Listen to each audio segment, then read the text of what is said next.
अभी 16 दिन का समय हरियाणा में मेवात में लगा करके आई हूँ मैं, और मेवात की स्थिति जानते हो क्या है? हम यहाँ रह रहे हैं तो यहाँ पर तो मैं समझती हूँ 95% हिंदू, 5% भी मुसलमान नहीं होंगे, है ना।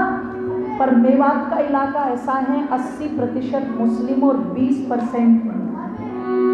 पर मैंने उन 20% में भी देखा जो पुरुष हैं और जो महिलाएं हैं मजबूती के साथ धड़ल्ले से जुड़ रहे हैं आर्य समाज के साथ।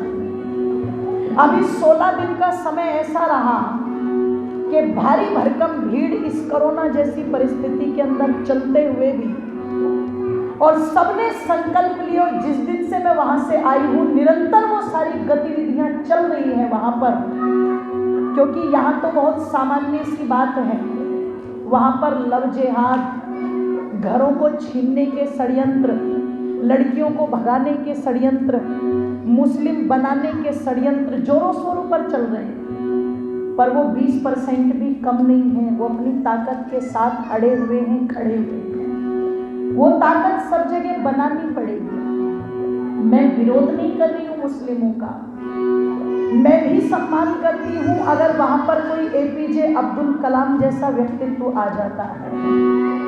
मैं भी सम्मान करती हूँ जब उनमें कोई अब्दुल हमीद जैसा व्यक्तित्व होता है। मैं भी सम्मान करती हूँ जब उनमें कोई अशफाक उल्लाह खान जैसा व्यक्तित्व होता है। मैं भी सम्मान करती हूँ जब मलाला जैसी कोई बहन स्त्री शिक्षा के लिए आवाज उठाती है। मैं सम्मान करती हूँ जो मानवता की बात करते हैं। पर अगर कोई व्यक्ति मानवता को तोड़ने का षड्यंत्र करे तो ध्यान रखना, उसका समर्थन तो किसी भी सूरत में बोल दो जरा होना नहीं चाहिए। ऐसी परिस्थिति, और ऐसी परिस्थिति में बहुत मजबूती के साथ वो कार्य चल रहा है। खुद दुलीचंद वाजपेयी जी एक कार्य वहां के अपनी बहू से कह रहे हैं, बेटी कोई बात नहीं, घर का काम तो हो जाएगा, सब मिल बांट करके करेंगे, पर तुम बाहर निकलो, दूसरी बेटियों को जागरूक करो, दूसरी बहुओं को जागरूक करो। क्यों? माताओं बहनों के अंदर परिवर्तन आना बहुत जरूरी है। माताओं, तुम केवल घर की धुरी नहीं हो, तुम समाज की भी धुरी हो। तुम्हारी मजबूती से घर में, परिवार में तो मजबूती बनती ही है, लेकिन समाज में भी मजबूती बनती है। आप कहोगी कैसे? वो ऐसे कि अगर इस देश को राम चाहिए तो पैदा कौन करेगी? जोर से बोलो, मातृशक्ति। अगर कृष्ण चाहिए तो पैदा कौन करेगी? बोलो, मातृशक्ति। अगर दयानंद चाहिए तो पैदा कौन करेगी? बोलो, मातृशक्ति। अगर स्वामी भीष्म जी चाहिए तो पैदा कौन करेगी? बोलो, मातृशक्ति। तुम पैदा करोगे। इसलिए जरूरी है माताओं बहनों के अंदर सुधार, जुड़ने की कोशिश करना और विचारों को आगे बढ़ाने की कोशिश करना, क्योंकि दयानंद ने बहुत आवाज हमारे लिए उठाई। और कौन सी आवाज की हो? अंतिम पंक्तियां। भारत की दशा बिगड़ी प्रथम जिसने सुधारी, जिसने स्वराज्य की बजाई दुंदुभी प्यारी। भारत की दशा बिगड़ी प्रथम जिसने सुधारी, जिसने स्वराज्य की बजाई दुंदुभी प्यारी।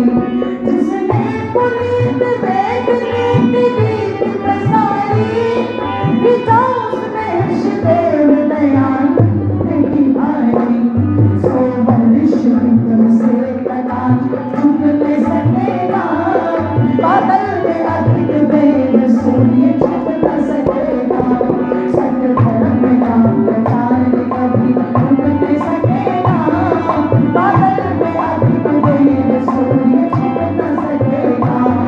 बादल में अधिक वेद सूर्य छुप न सकेगा।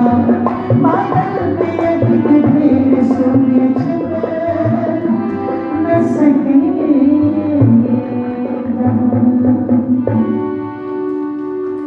सत्य धर्म का प्रचार कभी रुक न सकेगा, और बादल में अधिक देर सूर्य बोलो छिप न सकेगा। बहुत बड़ी जिम्मेदारी, उसको निभाना। और कैसे निभाना? स्वामी भीष्म जी ने कहा था। कब कहा होगा? देखो, कब कहा होगा? जब माताओं को फेरों पर भी लाते थे ना, जो पुरानी हमारी माताएं बैठी है वो बता देंगी, तो सजा धजा करके चद्दर लपेट के लाते थे सफेद रंग की। क्यों माता जी लाते थे ना? और यहाँ मुंह पर वे कागज वागज से बांध देते थे, मतलब उसके हाथ भी ना दिखाई दे, पूरी घोघोमाई बना के बैठाते थे। फिर हो गए हाँ। तो उस समय में स्वामी भीष्म जी ने कहा था कि अपना हाथ में बजे चूड़ियां और ना पलकों में पानी हो,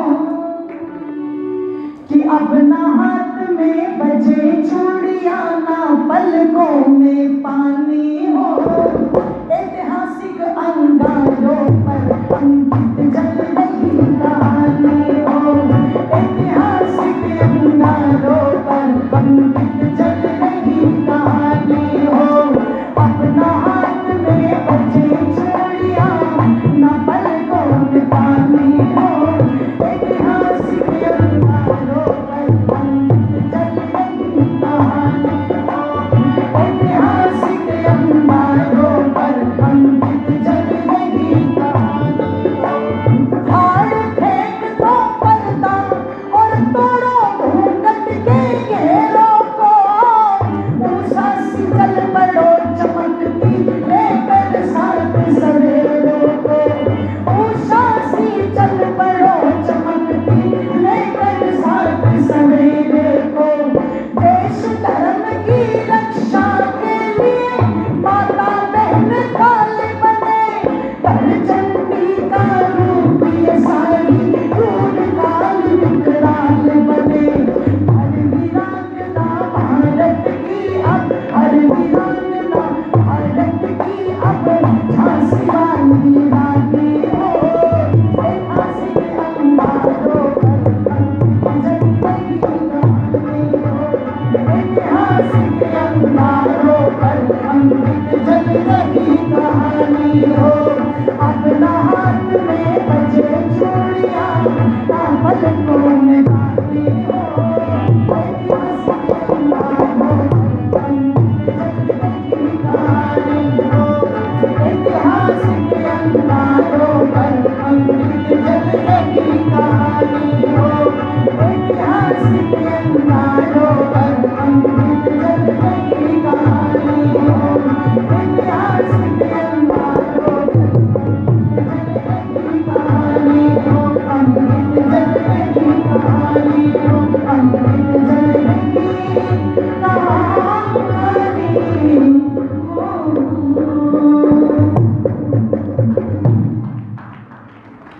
ये शब्द थे स्वामी भीष्म जी के कि फाड़ फेंक दो पर्दा और तोड़ो घूंघट के घेरों को, ऊषा सी चल पड़ो चमकती लेकर साथ सवेरे को, हर वीरांगना भारत की अब झांसी वाली रानी हो, और ऐतिहासिक अंगारों पर अंकित जल रही कहानी हो। मैं समझती हूँ आज स्वामी भीष्म जी का वो सपना जरूर पूरा होगा। निश्चित हमें इस समाज को, इस मिशन को बहुत आगे लेकर के चलना है, ऐसी पवित्र दिवंगत आत्मा की प्रेरणा को बढ़ाना है। मैं सच्ची श्रद्धांजलि उनके इस श्रद्धांजलि दिवस पर इसी रूप में ज्ञापित करती हुई हृदय की गहराइयों से परिवार का और पुनः आप सभी श्रोता बंधुओं का धन्यवाद ज्ञापित करती हूँ। बहुत बहुत धन्यवाद, बहुत बहुत शुभकामनाएं। यहीं पर वाणी को विराम, और जिन्होंने ये राशि देकर सम्मानित किया उनका भी बहुत बहुत धन्यवाद।